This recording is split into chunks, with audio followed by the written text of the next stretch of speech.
Towards the end of the last summer, I made a video about Kingdom Hearts 2's Prologue, and yesterday in school the idea hit me to talk about the intro sequence of Kingdom Hearts 1, so that's what we're talking about today right after the intro.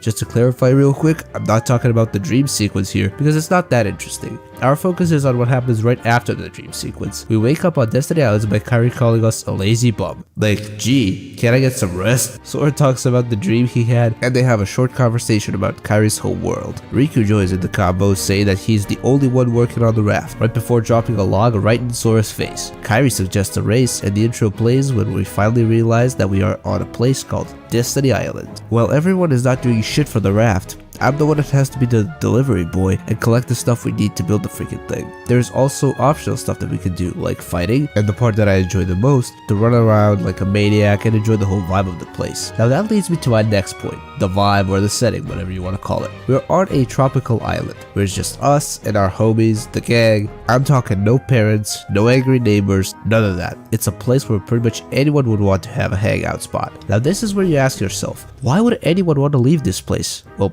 I don't know, it's a good question. I don't know if anybody manages to answer that one with a reasonable argument. Go ahead and try it, because you probably won't succeed. Anyways, back on track. Now, after being the delivery boy for the first day, comes the second day on the island, where another area is unlocked, and we get to explore some more, and there's a new addition to the whole thing, the race with Riku. Now, unfortunately, we can't fight him anymore, but the race is here to replace that. Now, this race is extremely easy, and nobody has ever failed it.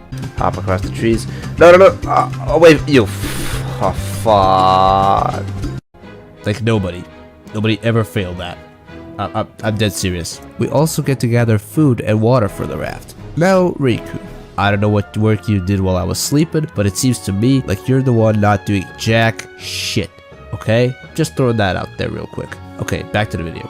One aspect of the prologue that I really like is that it introduces us to everything in a great way. The delivery boy part, as I would like to call it, helps us with understanding the general controls and mechanics of the game, while the fights introduce us to the combat style, and the cutscenes tell us about what the characters are like and maybe hint at what we can expect from them. The place actually feels like home of the main characters, and it's sad that at the end of the game only one of them gets to go back home. This prologue is often compared to the one in Kingdom Hearts 2, which I already made a video on, as I said. This one is seen as the better one by the community, since it's shorter than the KH2 one and it tosses you into the action relatively quick. Finally, on the night after the second day, Sora notices a storm and rushes to the island to try and save their raft. Upon getting to the island, he notices that Riku and Kairi are already there and that those creatures from the awakening sequence are here. Sora first meets with Riku, who is spitting some BS about leaving the island right before he gets sucked into darkness and is not seen for a long time after this. This is where we get introduced to the main weapon in the game, and that is the giant key. Sora also meets Kairi, who apparently turns into some sort of ghost.